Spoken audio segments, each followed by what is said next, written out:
Further, any physician is heartily invited to come to the Mexican hospital and visit and see a patient there, or visit with the patients, and with their permission, then they would have access to their medical records. Ma l'establishment medico si rifiuta sistematicamente di farlo, mentre continua a negare ufficialmente che la terapia Gerson abbia una qualunque validità. Il dottore Dell è da molti anni uno dei dottori più popolari in America per aver sempre presentato in TV le posizioni della medicina ufficiale. I don't think the Gerson's therapy has ever cured a terminally ill patient. People get very confused by this. If you think of basically what's in Gerson therapy, you really wouldn't expect it to cure cancer. But people, sometimes cancer cures itself. There is a rate of cancer that goes away by itself. Some people didn't really have cancer. It was a misdiagnosis. In 1986, I was diagnosed with pancreas cancer, which had spread to my liver, gallbladder, and spleen. The doctors told me I had 3 months to live, to go home, get my finances in order, and prepare to die.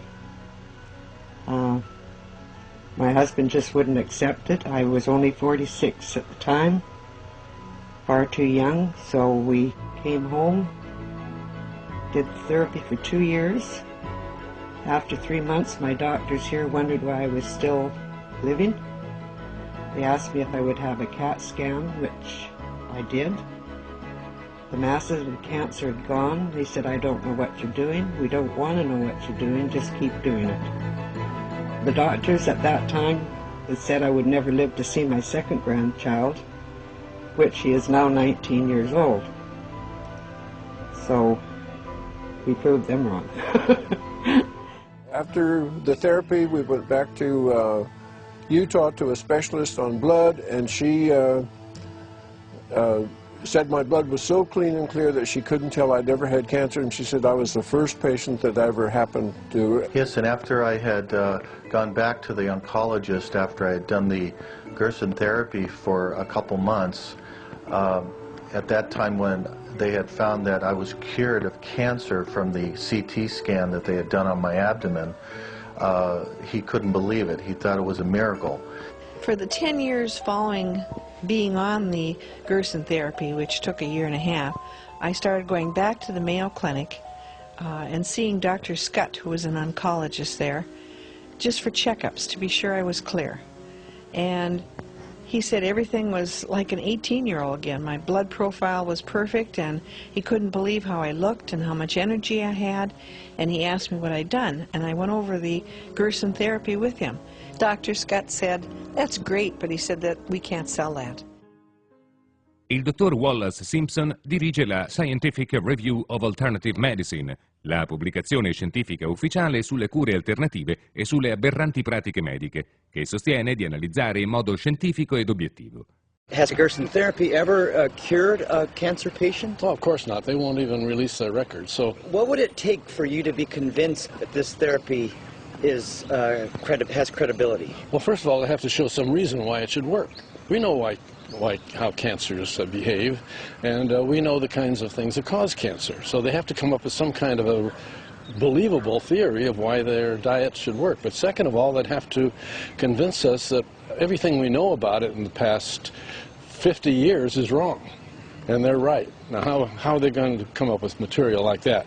That's impossible. They don't have it.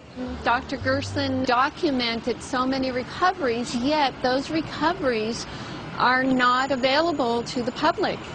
Those published articles have been published in Europe, but have not been allowed to be published in American journals. Il dottor Stephen Barrett si può considerare l'equivalente moderno di Morris Fishbein. Attestato alla guida della sua pubblicazione Quack Watch, che significa guardia contro i ciarlatani, da tempo denuncia pubblicamente tutte le cure che la medicina ufficiale ritiene essere frodi o inganni senza valore. Take the Gerson therapy, for example. Gerson was a physician who claimed that he could cure cancer with diet and a number of other methods. There's absolutely no scientific evidence that he's cured anyone. I was investigated 5 times on the AMA. Every time they come, I show them Here is a patient you sent home to die, cured. Other patient you sent home to die, cured. Next patient you sent home to die, cured. The Gerson therapy was known some 75 years ago. If doctors know there's a cure and send patients home to die, that is an atrocity worse than the Holocaust. You can make paper out of it, you can make cloth out of it, you can make cord out of it, you can make oil, you can make medicine. You can make food out of hemp seed oil, you can burn it in a lamp, you can make rope, you can make parachute cordage and tie your shoes, and the Constitution was really printed on hemp paper. For over 10,000 years, hemp was undeniably our most useful plant. Our ancestors depended on hemp's exceptionally strong fiber, cellulose-rich pulp, and highly nutritious seeds.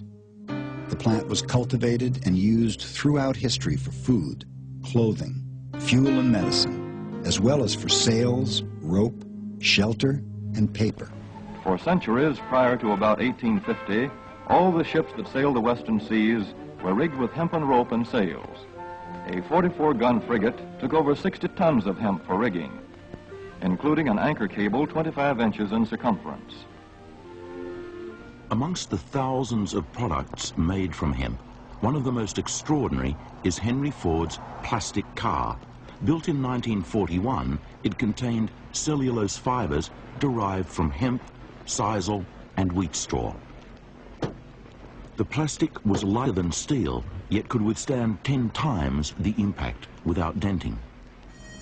Popular Mechanics magazine recognized the potential bonanza for American farmers and entrepreneurs. This article heralded a machine that could process hemp quickly and cheaply for the first time in history. C'era però un problema. In quell'epoca il magnate del giornalismo rosa, William Randolph Hearst, aveva acquistato milioni e milioni di ettari di foresta da legname che intendeva utilizzare per produrre carta per i suoi giornali sempre più popolari. Con il ritorno della carta di canapa, ora meno costosa di quella prodotta dagli alberi, grazie ai nuovi macchinari di lavorazione, il suo impero era destinato a crollare nell'arco di pochi mesi.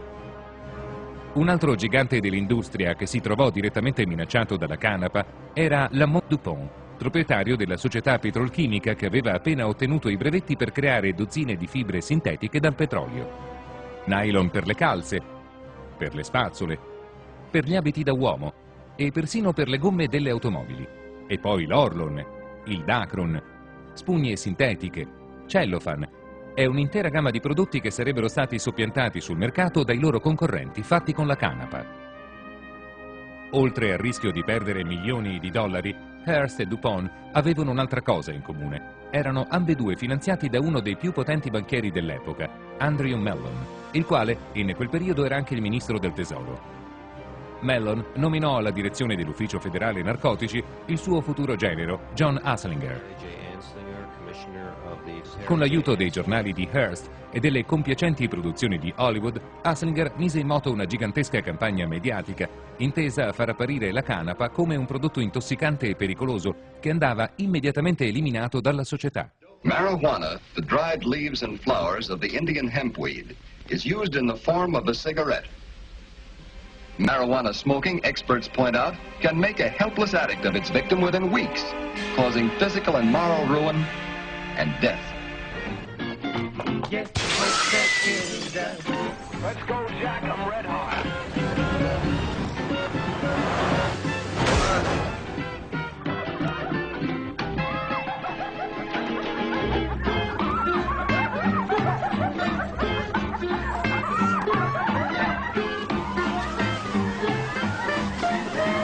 Should you ever be confronted with the temptation of taking that first puff of a marijuana cigarette, don't do it. Alla fine di questa poderosa campagna antidroga fu presentata in Parlamento una nuova legge che proibiva l'uso della marijuana. Nonostante il composto psicotropico chiamato THC si trovi solo nel fiore e nella foglia della canapa, Asslinger riuscì a far proibire l'intera coltivazione della pianta in tutta America